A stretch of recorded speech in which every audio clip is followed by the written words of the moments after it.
In late 19th century South Africa, there was an Indian lawyer. He was a colored person, just like any other colored person at that time, he faced discrimination. But he wanted to do something about it. So during the 21 years that he spent in South Africa, he developed his philosophy of non-violent resistance, which he used to inspire thousands of Indians living in South Africa to peacefully resist against the brutalities of the government. His name was Mahatma Gandhi.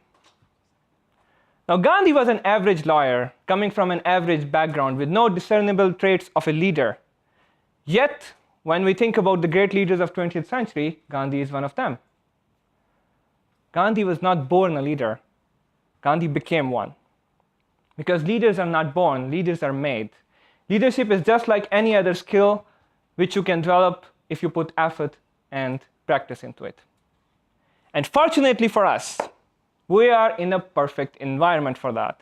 We are all Toastmasters in a Toastmasters environment where the tagline of Toastmaster is, where leaders are made.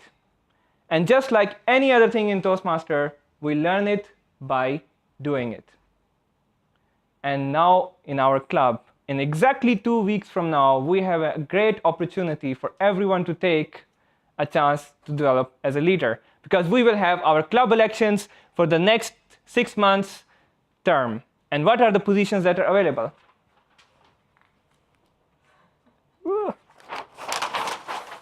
These are the 7 positions that we will have elections for. And anyone that is a member of the club can take part in it and become one of those club officers. Now, all of those roles have certain responsibilities, and they are very well described in their manuals, and you will get trained for that. But when you do your speeches in our club, you use a manual, and every project in that manual comes with a certain requirements. But at the end of the day, when you come on stage and you give a speech, it's not about those requirements. It's about your topic, what kind of things you are trying, how you will use those techniques to enhance your message and your communication and your public speaking. So the outcome that you get from a project is totally dependent on how much effort will you put into that project. The same is true for these leadership positions. They all have responsibilities, but the only outcome as a leader that you will get is what kind of energy and input that you will put into those roles. And you can come up with a lot of creative and innovative ways of doing things there. You don't have to do how someone did it before you. So let me tell you some of my crazy ideas that can be done for all those positions. Take Sergeant at Arms, for example. When someone comes to our meeting, Sergeant at Arms is the first person they see. It's not because we meet in a Nokia building and someone has to take us up to the room. It's not because of that. It's because this is one of the jobs of Sergeant at Arms, to welcome everyone. And this is especially important for our guests who come for the very first time because they're nervous. They don't know what to expect. They don't know what this is all about. So you need to make them comfortable, make them realize that this is a friendly, supportive environment. Now, how you can do that? I don't know. Maybe you can give them a chocolate. Maybe you can hug them. You can come up with a lot of interesting things on how to make people comfortable when they come to the room. What about treasurer? I know it's all about making the budget and so on, but how about organizing some fundraising events? We have such awesome public speakers who do it professionally. How about as a club, we provide a 2-day public speaking workshop and we charge the participant. And with the money that we collect, we buy an awesome video camera with a stand so that I don't have to ask Adele every time to put my mobile and take my video so that I can watch it later. How about as a secretary? You're supposed to note down everything that happens in a meeting. But what if you take all that information and put it into a blog on our Facebook page? Write who spoke, what kind of speeches they gave, which projects did they do, what kind of topics they were talking about, so that if one of our members didn't join our meeting today, they would still get to know what happened. And a lot of Toastmasters Club out there are doing it. So there are many nice examples to follow. What about Vice President of Public Relations? This is the role, I think, which has the most room for innovation. And I think you can, for example, broadcast this meeting live on Facebook in a 360 view, so anyone from anywhere in the world can watch that and feel like they're part of our meeting. How about VP membership? It's all about taking a group of people who like to do learning together, but turn that into a community.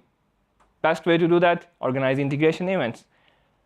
Maybe we can all go for some bungee jumping, or skydiving, or something else.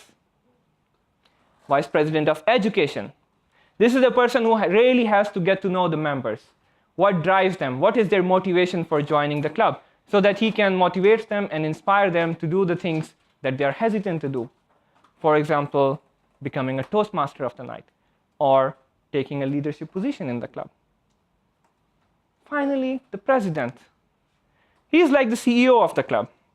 So if you ever think that in future you will have to lead a small team or a small organization, then this is a perfect training ground for you. Because as president, as the leader of the club, you set the tone, you define the vision, and you work with all your leadership team together on how best to serve the members. And you also represent the club to the outside Toastmaster entities. Now, all these responsibilities there are many others as well. But one thing is very important to remember: you never do them alone. You always ask for help, you delegate, and you lead others to do the things together. That is one of the most important skills that you learn as a leader. Finally, all those positions have titles, but those titles are only to define your core responsibility. But all those 7 positions together are the leaders of this club. So they are all together supposed to lead the club. The success of a club or a failure of a club is very highly dependent on how well the leadership team is working together in the best interest of all the members. Now, personally, I have served as Sergeant at Arms, and now I'm doing as Vice President of Education. And in both those positions, I have learned a lot about myself as well as leadership and how I can become and improve more. This is why I have decided that in 2 weeks, I will be trying to go for the position of president and take a higher challenge and see how I will improve in that. But I have a challenge for you. For all the members, doesn't matter if you have been a Toastmaster for a long time or you just joined yesterday. Doesn't matter if you are a leader outside the club or not.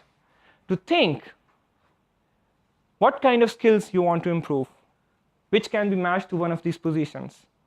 How best you can serve the club that you attend every week and dedicate so much time to. And who knows, maybe in the meantime you will learn that you actually have a lot of knack for those kind of things.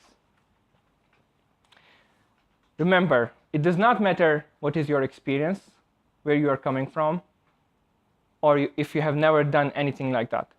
Because leaders are not born, leaders are made.